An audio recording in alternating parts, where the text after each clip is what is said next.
Hello and welcome to the Minimum Competence episode for Wednesday, June 14th, 2023.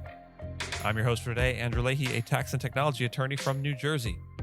In today's episode, we have Orrick laying off lawyers and staff, Activision acquisition delayed, Trump faces long odds, Illinois bans book bans, and the EU eyes Google ad breakup. Let's have a breakup of our own, with ignorance as to today's legal news, that is. On this day, June 14th in legal history, the Supreme Court issued its decision in West Virginia State Board v. Barnette, holding that students cannot be compelled to salute the American flag or recite the Pledge of Allegiance in public school. When issues of compelled patriotism are discussed, advocates of compulsion generally frame these issues as unique problems of modernity. So you may be surprised to hear that the Barnette decision was handed down on this day in 1943, in the midst of World War II, no less. In the case of West Virginia State Board of Education v. Barnette, the Supreme Court made a significant ruling. They declared a compulsory flag salute law in public schools is unconstitutional, affirming that students have First Amendment rights.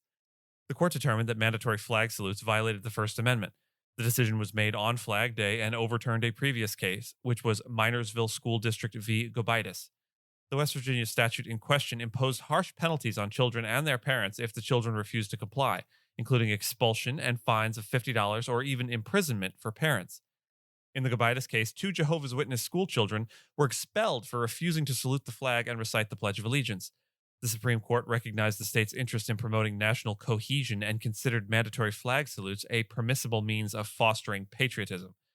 However, in Barnette, the court shifted its focus. It highlighted that the central issue was not whether the children could be excused from the flag salute due to religious beliefs, as in Gobitis. Rather, it examined whether the state had the power to enforce the flag salute on all schoolchildren. The court emphasized that the compulsory flag salute and pledge required an affirmation of belief and an attitude of mind. It noted that Congress had recently recognized the Pledge of Allegiance as voluntary, indicating that compulsory salutes were not necessarily the most effective way to cultivate patriotism. Justice Robert H. Jackson's opinion in Barnette reevaluated the role of public schools in educating young citizens. The court asserted that public education should not stifle free thinking or teach youth to disregard essential principles of government as mere platitudes. Instead, education should enable students to make informed choices. The court, echoing Congress, concluded that patriotism is strengthened through voluntary participation rather than compulsion. Justice Jackson emphasized that no official, regardless of their position, could dictate orthodoxy in matters of politics, nationalism, religion, or other opinions, or force citizens to confess their faith in those matters. This landmark ruling in Barnette established the principle that students possess First Amendment rights, including the freedom of speech and the freedom of expression, within the context of public schools. In the latest sign, big law is in a bit of a holding pattern. Orrick, Harrington, and Sutcliffe, a San Francisco-based law firm, is laying off approximately 90 attorneys and staff members and delaying the start date for its incoming class due to reduced demand and market uncertainty. The layoffs will affect 40 associates and 50 staff members, amounting to around 6% of the firm's global workforce. The firm has decided to postpone the start date for its first-year class until January 16th, 2024. Orrick says it will provide a $15,000 stipend and additional funds for health insurance to its class of 2023. The firm attributes these actions to reduced client demand in certain areas and the impact of technology and evolving work environments on the firm's operations. Orrick joins other prominent law firms such as Cooley, Gunderson Detmer, Kirkland & Ellis, and Fenwick & West in implementing workforce reductions and start date delays in response to sluggish demand for legal services. A U.S. judge has granted the Federal Trade Commission, or FTC, request to temporarily block Microsoft's acquisition of video game maker Activision Blizzard and scheduled a hearing for next week. The judge set a 2-day evidentiary hearing on the FTC's request for a preliminary injunction for June 22nd and 23rd in San Francisco. Without a court order, Microsoft could have closed the $69 billion deal as early as Friday. The FTC had asked an administrative judge to block the transaction in December, and an evidential hearing in the administrative proceeding is set to begin on August 2nd. The federal court will decide based on the late June hearing whether a preliminary injunction is necessary during the administrative review of the case. Microsoft and Activision must submit legal arguments opposing the preliminary injunction by June 16th, with the FTC's reply due on June 20th. The FTC argues that the deal would give Microsoft Xbox exclusive access to Activision games, potentially excluding Nintendo and Sony consoles. Microsoft has stated that accelerating the legal process will bring more choice and competition to the gaming market. As the indictment is being reviewed and ingested, experts are weighing in, and it seems pretty clear. Former U.S. President Donald Trump is facing significant challenges in defending himself against charges of illegally retaining top-secret documents after leaving the White House in 2021. Yesterday, Trump pleaded not guilty to the 37 counts, which included violations of the Espionage Act, obstruction of justice, and making false statements. Experts noted that the indictment contains a wide range of evidence, such as documents, photos, text messages, audio recordings, and witness statements, making a strong case for the prosecution's allegations. The conspiracy to obstruct justice charges may pose the greatest risk for Trump, carrying a maximum sentence of 20 years in prison. Legal experts believe the evidence suggests Trump knew about the documents and refused to turn them over, instructing his lawyers to mislead the FBI. Obstruction of justice is challenging to defend against and can have significant public backlash. Trump's alleged efforts to conceal documents over the years likely played a role in the decision to indict him. The classification status of the documents may be irrelevant, as the Espionage Act criminalizes the unauthorized retention of national defense information, regardless of that information's classification.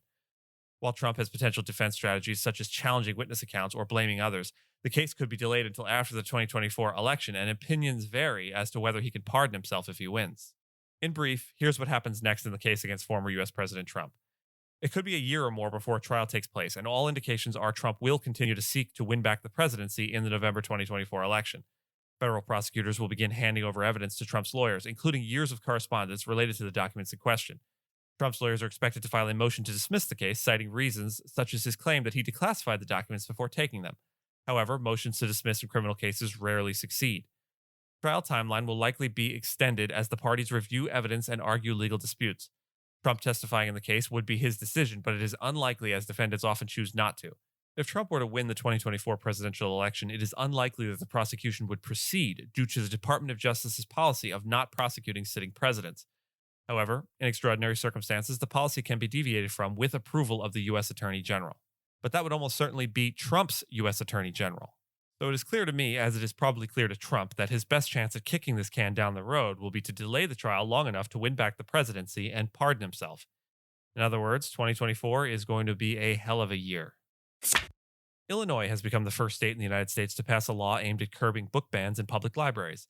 The legislation comes in response to the growing trend of conservative efforts to suppress books addressing topics such as race, history, and LGBTQ issues. Governor J.B. Pritzker, a Democrat, signed the law, which will go into effect on January 1st, 2024. Under the new law, Illinois public libraries will only be eligible for state grants if they adopt the American Library Association's Library Bill of Rights, which prohibits the removal of materials due to partisan or doctrinal disapproval. The push to ban books has intensified during the 2021-2022 school year, particularly in conservative Republican-dominated states like Florida and Texas. According to the American Library Association, there were 67 attempts to ban books in Illinois alone in 2022, with many of the targeted books focusing on LGBTQ people or people of color. Critics of book bans argue that librarians should be the ones selecting books, not politicians, and that bans infringe on freedom of expression. The Illinois law is seen as a step in the right direction by supporters who believe that books in libraries should be chosen by professionals and not extremist politicians. The European Commission, Europe's top antitrust regulator, has announced that it may pursue the breakup of Google's ad tech business. The Commission has charged Google with abusing its dominant position in the online advertising technology industry. It alleges that Google used its control over the buying and selling of online ads across third-party websites and apps to favor its own advertising auction house. The Commission's preliminary review is that Google must divest part of its ad tech business to address the inherent conflicts of interest. Google will have an opportunity to respond to the complaint, and if found guilty, it could face a fine of up to 10% of its annual worldwide revenue. This move by the European Commission aligns with the ongoing antitrust scrutiny Google is facing in the United States and would mark a major sea change in the online advertising space. And with that, I thank you so much for listening to Minimum Competence, your daily news podcast for lawyers. If you're looking for more than Minimum Competence, links to further reading on all the topics touched on today are in the show notes. If you have any questions or story suggestions, you can find us on Mastodon on the esq.social instance. I'm at Andrew, and my co-host Gina is at Gina. The views, thoughts, and opinions expressed in this podcast are those of the host and do not represent those of any organization we may be affiliated with. Nothing here should be construed as legal advice because it is not legal advice.